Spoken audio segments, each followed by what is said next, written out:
그 자네는 누구인가? 내 이름은 남대문 열려있죠.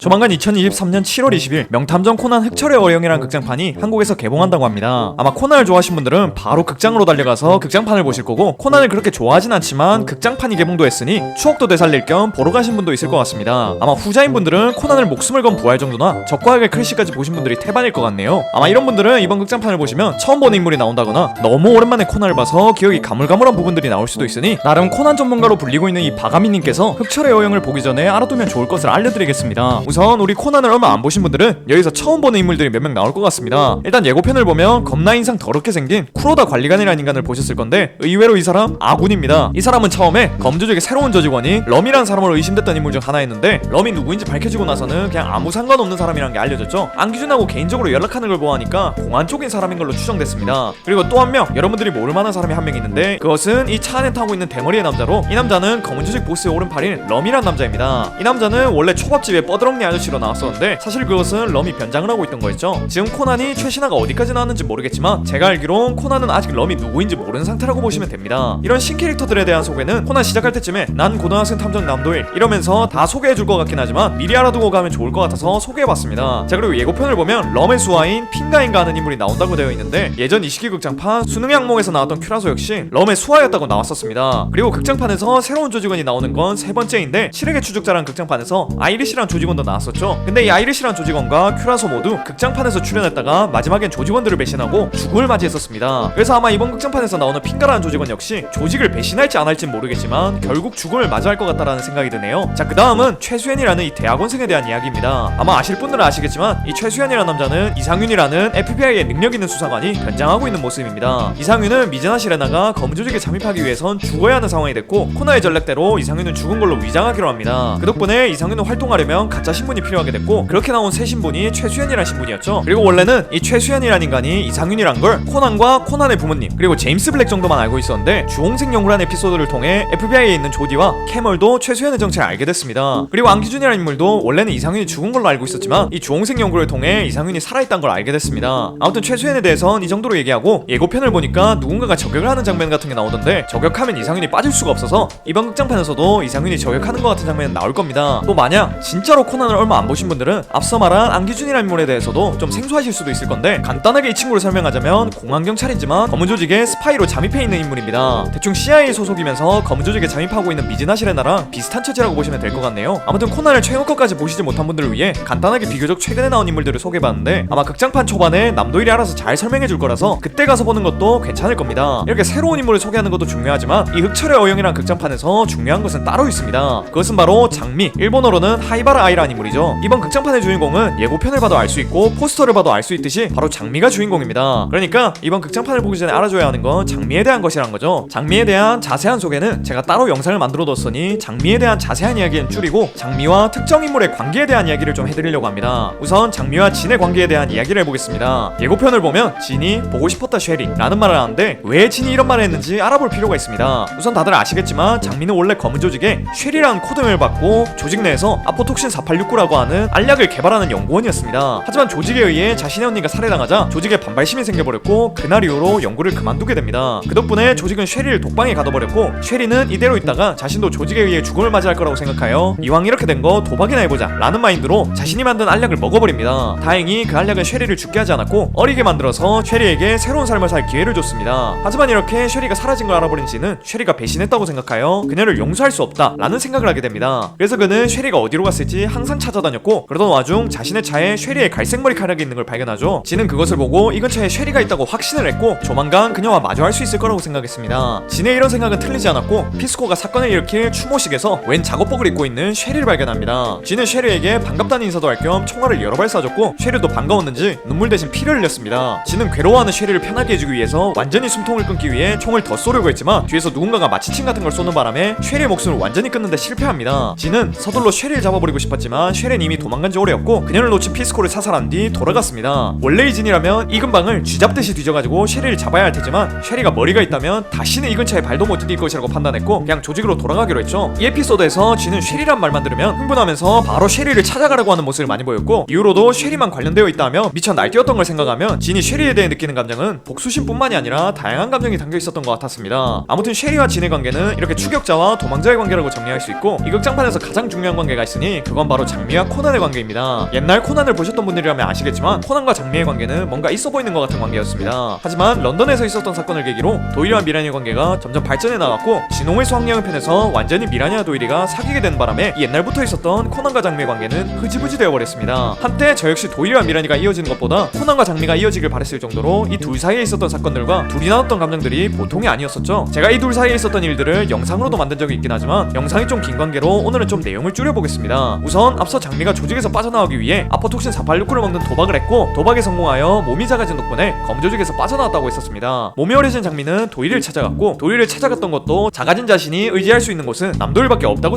생각해서였습니다. 이렇듯 시작부터 장미는 도일이를 의지했다는 걸 알 수 있죠. 또한 흑철의 어영의 예고편을 보면 코난이 장미에게 안경을 씌워주는 장면이 나오는데 이것은 검은 조직과의 재회 에피소드에서 나왔던 장면을 오마주한 거였습니다. 이때도 장미는 진에게 잡혀가지고 뒤지는 게 아닐까 하는 생각을 하고 있었는데 코난이 자신의 안경을 씌워주며 이러고 있으면 아무도 널 못 알아볼 거다 라는 말을 했었죠. 아마 극장판 예고편에서 나왔던 장면도 장미가 불안에 떨고 있었는데 코난이 장미를 안심시켜주기 위해 그런 행동을 했을 거라고 예측할 수 있을 것 같네요. 이렇게 진에게 위협을 받은 이후 장미는 자신이 언제 어디서든 검은 조직에게 위협을 받을 수 있겠다라는 생각을 하게 됩니다. 그러다가 코난과 장미 등등이 탄 버스가 어떤 사람들에게 점거당했을 때 그 자리에 검은 조직의 사람이 있다는 걸 알아채고는 패닉에 빠져서 아무것도 못하기도 했죠. 이때는 자신이 살아있다는 걸로 남들이 피해 입을 수도 있다는 생각에 그냥 죽어버리려고 하기도 했습니다. 하지만 이런 장미를 목숨 걸고 코난이 구해줬고 코난이 장미에게 자신의 운명에서 벗어나지 말란 말을 하기도 했습니다. 이런 사건이 있고 난 이후 장미는 좀 우울한 나날을 보내게 되는데 그러다 히고라는 어떤 축구 선수를 알게 됩니다. 히고라는 선수는 자신이 원래 속해 있던 팀을 나와서 다른 팀으로 이적하게 되는데 원래 있던 팀한테는 배신자라고 낙인 찍히고 이적한 팀에서는 실력 발휘를 하지 못해서 욕을 먹고 있는 상황이었습니다. 그런 히고의 상황을 본 장미는 검은 조직을 나와 이곳에도 저곳에도 속하지 못한 자신의 모습을 보게 됐고 자신이 이제 어떻게 살아가야 할지 고민하게 됩니다. 그런 장미의 생각을 코난이 읽기라도 했는지 어느샌가 사라진 장미를 찾아다니기 시작했고 장미가 어디 멀리 떠났다고 생각하자 큰 소리로 장미의 이름을 부르기도 했습니다. 장미는 그런 코난의 모습을 보면서 자신이 검은 조직을 나와서 배신자라고 낙인 찍히고 목숨이 노려지고 있지만 이런 본인을 코난이 지켜줄 것 같으니 어디에도 가지 않고 코난 곁에 남기로 했습니다. 이렇게 마음을 먹은 장미에게 다가오는 어두운 그림자가 있었으니 그건 바로 베르무트였습니다. 베르무트는 변장을 한 채 장미를 잡아가기 위해 다가왔고 이런 베르무트의 접근을 코난이 눈치채게 됩니다. 그래서 코난은 장미는 안전한 집에 놔두고 혼자서 베르무트를 잡으러 가게 됐죠. 하지만 장미는 자신 때문에 코난이 위험에 빠지는 건 원치 않았습니다. 그래서 바로 추적용 안경으로 코난을 쫓아갔고 어떤 항구에서 코난이 베르무트와 대치하고 있는 걸 목격합니다. 장미는 바로 그곳으로 뛰어가서 베르무트에게 자신은 죽어도 되니까 딴 사람들은 건드리지 말아달라고 부탁했고 베르무트는 알겠다고 했습니다. 장미 이렇게 자신이 좋아하는 사람들을 남겨놓고 죽는 건가 싶었지만 미라니가 장미를 구해줬고 다행히 목숨을 지키게 됐습니다. 이렇게 위험한 일이 있고 난 뒤로 FBI 쪽에서 장미에게 이름과 사는 지역을 아예 바꿔버리는 증인보호 프로그램을 받겠냐고 제안을 했고 장미는 고민을 했지만 지금 코난과 함께 있는 삶이 너무 좋았기 때문에 거부해버리게 됩니다. 이렇듯 코난과 장미 이야기는 장미가 코난에게 의지하면서 점점 장미가 변화해가는 스토리를 가지고 있습니다. 솔직히 미라니 마냥 오매불망 아무것도 안하고 기다리는 서사보다는 남주인공으로 인해 여주인공이 변해가고 그로 인해 여주인공과 남주인공이 서로 사랑하게 되는 그런 스토리가 낫지 않나 하는 개인적인 생각이 좀 있네요. 아무튼 이런 코난과 장미의 관계를 비롯하여 제가 설명해드렸던 것들을 알고 흑철의 어영이란 극장판을 보러 가시면 더 재밌을 것 같습니다.